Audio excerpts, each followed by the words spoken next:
Salut à tous, j'espère que ça va bien. Aujourd'hui, une vidéo pour présenter le livre Amazonie politique. Et oui, il est disponible, hein. J'ai réussi à le sortir avant les fêtes. C'était prévu pour 2025, mais finalement, c'est arrivé. Donc, faites cadeau à vos proches. Petite introduction aujourd'hui de ce livre, hein, pour vous donner envie.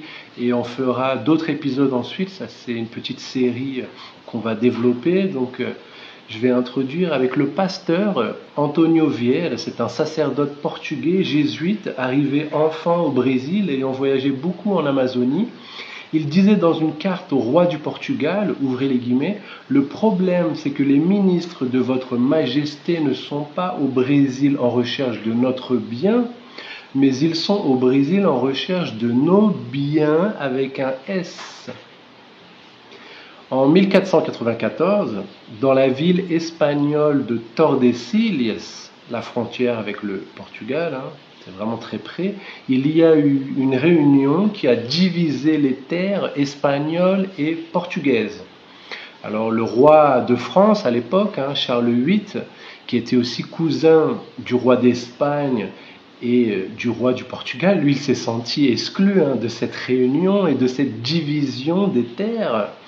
Il a alors eu un commentaire amusant, hein, en disant, ouvrez les guillemets, montrez-moi le texte ancien où Adam et Ève observent se diviser le monde de cette façon. Mais le pape lui-même, hein, avait approuvé cette décision de division des terres, car c'était aussi un enjeu pour lui de conquête des âmes des habitants de ces régions. Donc la bataille, hein, entre les empires coloniaux était très forte, que ce soit l'empire espagnol, le portugais, le français, le hollandais, l'anglais. Les trois Guyanes sont l'exemple de la jalousie internationale concernant l'Amazonie. La Guyane française est devenue un département d'outre-mer. Le Suriname a été la colonie hollandaise. La Guyane brésilienne était auparavant la Guyane anglaise.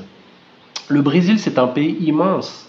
La région de Sao Paulo, c'est un peu moins de la moitié de la France. Pour vous donner une idée, en termes de superficie, ça fait à peu près 45%. La région de Sao Paulo, c'est la moitié de la France.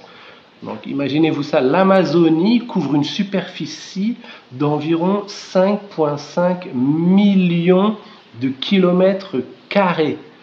Alors pour donner une idée un petit peu, ça fait presque 10 fois la France.